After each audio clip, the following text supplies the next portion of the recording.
Banyak lagi orang-orang yang akan datang tiba-tiba menyodorkan kebaikan. Misalnya ini datang dengan mau membantu, dengan tujuan mau membantu. Jangan semena-mena kita langsung terima. Harus difikirkan dulu. Hola netizen yang tercinta, nama Fuji semakin santer jadi perbincangan publik. Pasalnya, Fuji tidak henti-hentinya tersandung sebuah masalah. Baru-baru ini, Fuji terlibat persoalan dengan Marissa Icha. Usut punya usut, semua masalah ini rupanya berawal dari ketidakhadiran Fuji di pesta ulang tahun putri Marissa Icha. Dari situlah, polemik antara Fuji dan Marissa Icha semakin memanas. Setelah diduga menuai sindiran dari Marissa Icha hingga banjir hujatan, Fuji tampaknya menjadi murung. Hal tersebut diketahui melalui video live streaming yang dilakukan oleh Nikita Mirzani saat keduanya tengah berlibur bersama di Eropa. Meski siaran langsung tersebut telah berakhir, namun video Nikita Mirzani itu masih berseliweran di media sosial. Dalam video tersebut, tampak Nikita Mirzani yang tengah menenangkan Fuji yang kedapatan menangis di dalam bus. Setelah berhasil ditenangkan, Nikita Mirzani kembali melakukan live dengan memperlihatkan Fuji yang sedang pusing. Tidak lain sebab Fuji sedang dilanda banyak masalah.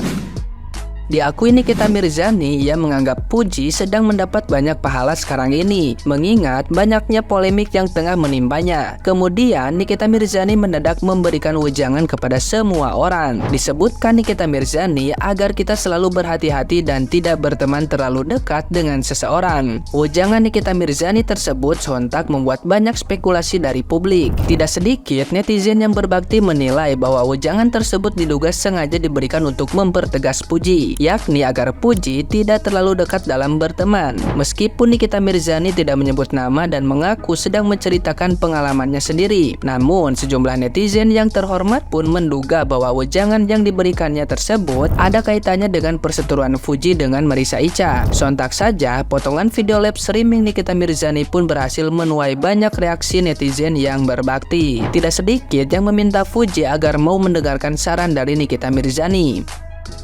Nah, gimana nih menurut netizen yang maha benar? Silahkan berkomentar ya. Keberkahan itu memang tidak bisa diduga kapan datangnya, kepada siapa keberkahan itu mampir. Misalnya seseorang lagi mendapatkan keberkahan yang tinggi, akan banyak sekali orang-orang datang padanya. Akan banyak sekali orang-orang yang tiba-tiba yang dulunya nggak ada, akhirnya jadi ada. Yang dulunya nggak kenal, akhirnya jadi kenal. Harus paling hati-hati adalah ketika orang-orang datang ini tiba-tiba dengan muka yang manis, yang baik, yang seolah-olah, wah kayaknya nih dia bisa nih kerja sama gua, dia soalnya menghibur, kayaknya dia seru deh. Jadi di perjalanan kalau kerja lagi banyak, dia bisa menjaga moodku. Misalnya nih kalau seorang public figure gitu kan, itu paling bahaya. Karena apa? Karena orang yang tiba-tiba mendekat itu tuh biasanya fake atau palsu, atau ya mereka kata kasar itu dia menjilat. Ketika sudah diambil benar-benar jadi tim, itu belum tentu ya. Karena adalah kesolidan seorang tim ini harus benar-benar dia yang memang mau berjuang dan memang mau mencari rezeki di bidang itu. Karena menjadi tim seorang public figure itu tidak seindah, tidak semudah seperti orang-orang pikirkan. Tanggung jawabnya besar. Seorang manajer, dia tanggung jawabnya besar banget. Dengan dia ada sign kontrak, dia harus mengikuti kontrak, terjadi sesuatu dia tanggung jawab dengan kontraknya. Seorang asisten aja ya, asisten pribadi misalnya, personal assistant, itu dia akan pegang tasnya, akan pegang semua propertinya yang pada hari itu dipakai kerja. Itu harus teliti juga. Jangan sampai properti ini ada yang ketinggalan. Jangan sampai misalnya artis ini kelupaan makan obatnya, makan vitaminnya, minumnya, apa segala macam, dialah gitu. Itu salah satu dari bentuk pekerjaan ya. Dan banyak lagi orang-orang yang akan datang tiba-tiba menyodorkan kebaikan. Misalnya ini datang dengan mau membantu, dengan tujuan mau membantu. Jangan semena-mena kita langsung terima. Harus difikirkan dulu, bagaimana nih kalau bantuan ini diterima, akankah kita sanggup misalnya suatu saat terjadi sesuatu. Karena kalau orang membantu, nih gua bantu lu gitu, lalu dia pergi, tidak mengikuti terus kehidupan kita, itu aman. Jadi memang dia benar-benar niat membantu, ya sudah, jadi bentuknya kangen, sesekali datang gitu kan. Tapi kalau yang 24 hour harus bareng, harus update, harus wajib lapor, itu yang akan pasti salah satu pihak manapun gitu akan merasa yang pihak membantu, gue kan udah membantu, gimana dong gitu. Nah, si pihak artisnya juga atau public figure-nya juga akan merasa kadang-kadang mungkin lupa, dia tidak mengabarin, dia juga keadaannya capek. Banyaklah yang namanya juga public figure ya, kita bikin video kayak gini aja bisa capek loh gitu, apalagi dia yang memang rutinitasnya itu udah memang sudah ada jadwalnya gitu, sudah ada yang memberi schedule-nya ini.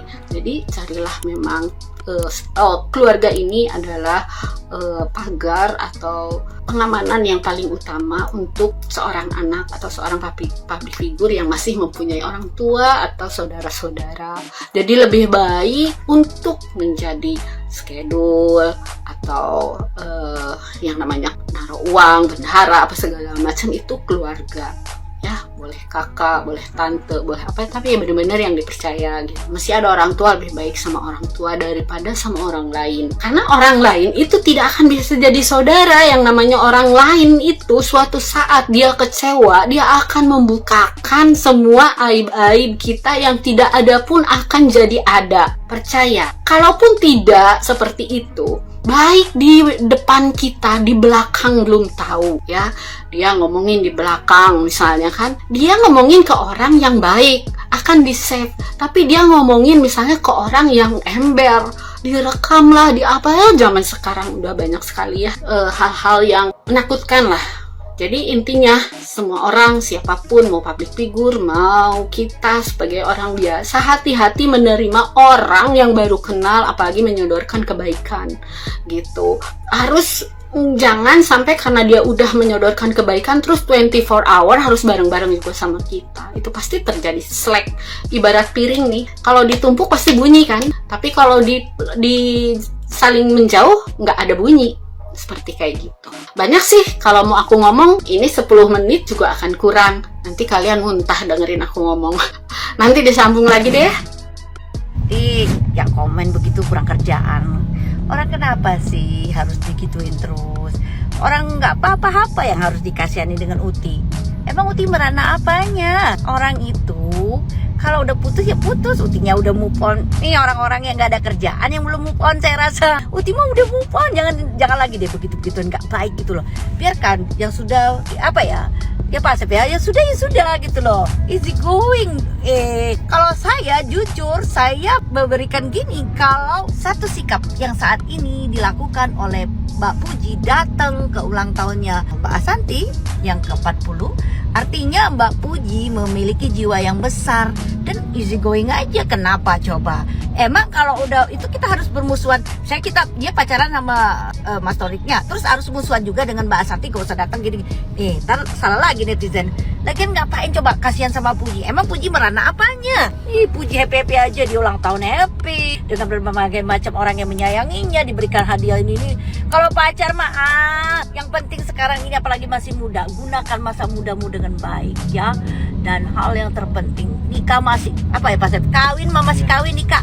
Nanti kalau udah nikah ya tinggal ngurusin anak, tinggal udah masa mudanya udah seneng, udah enak. Apa sih ini berisik amat sih, lala hijau. Gak ada ya. Emangnya harus di sudut gitu, harus minggir? Gak ada. Gak ada. Mbak Puji itu berjiwa besar, dia datang dan dia menghargai orang. Itu luar biasa. Di lala hijau nih bikin ulah lagi. Ya sayang ya, dia nggak duduk di pojokan. Orang ininya Piti, Mbak Iko, Uni Puji ko, Mbak Piti ko ya, Mbak Aiko yo. Aku kesel banget sama Lala Rijo. Sorry ya, saya bahasa Minang, maaf kalau salah. Ya jadi gitu loh. Indah ada Piti baru duduk di pojokan marah menangi. Kalau Piti, jadi bukan masalah Piti aja gitu loh. Ini masalahnya dia berjiwa besar ya, datang ya buat lala hijau. Udah deh, kait-kaitin terus, biarin dia bahagia, terus Pujinya bahagia juga nanti. Udah deh, malas bahasnya.